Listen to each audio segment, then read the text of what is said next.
He who is emasculated by crushing or mutilation shall not enter the assembly of the Lord.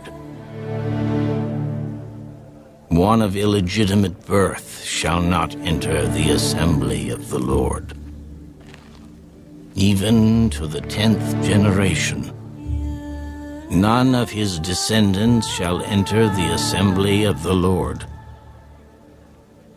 An Ammonite or Moabite shall not enter the assembly of the Lord. Even to the 10th generation, none of his descendants shall enter the assembly of the Lord forever, because they did not meet you with bread and water on the road when you came out of Egypt, and because they hired against you Balaam the son of Beor from Pethor of Mesopotamia to curse you.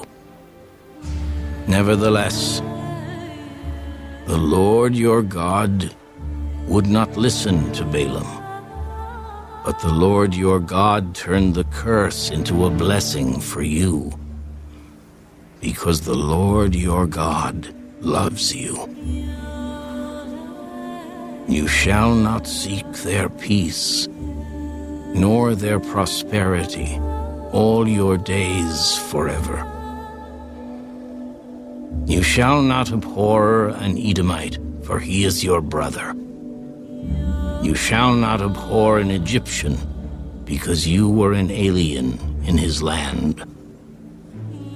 The children of the 3rd generation born to them may enter the assembly of the Lord.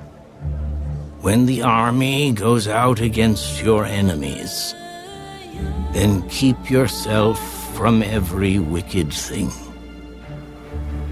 If there is any man among you who becomes unclean by some occurrence in the night, then he shall go outside the camp.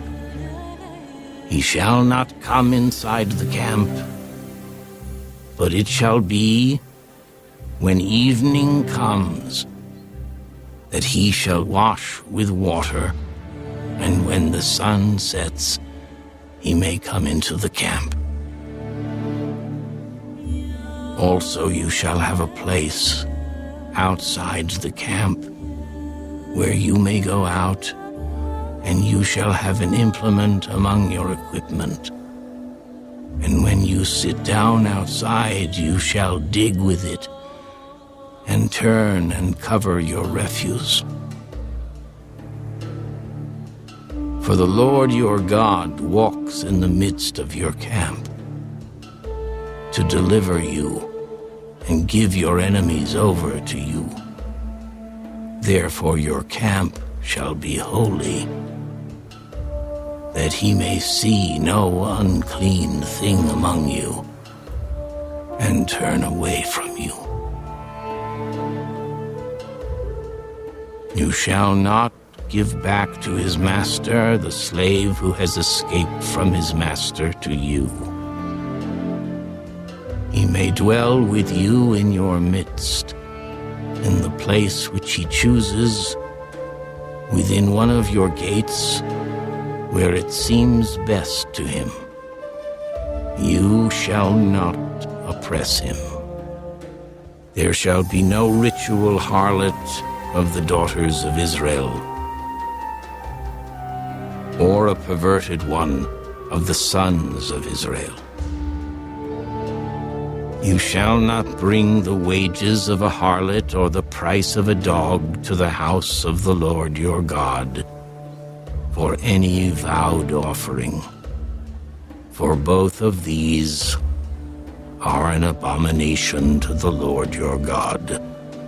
You shall not charge interest to your brother, interest on money or food or anything that is lent out at interest. To a foreigner you may charge interest, but to your brother you shall not charge interest, that the Lord your God may bless you in all to which you set your hand in the land which you are entering to possess. When you make a vow to the Lord your God, you shall not delay to pay it. For the Lord your God will surely require it of you, and it would be sin to you. But if you abstain from vowing, it shall not be sin to you. That which has gone from your lips you shall keep and perform. For you voluntarily vowed to the Lord your God what you have promised with your mouth.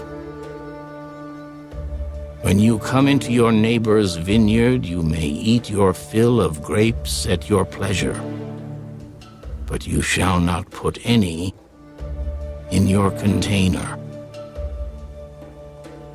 When you come into your neighbor's standing grain, you may pluck the heads with your hand, but you shall not use a sickle on your neighbor's standing grain.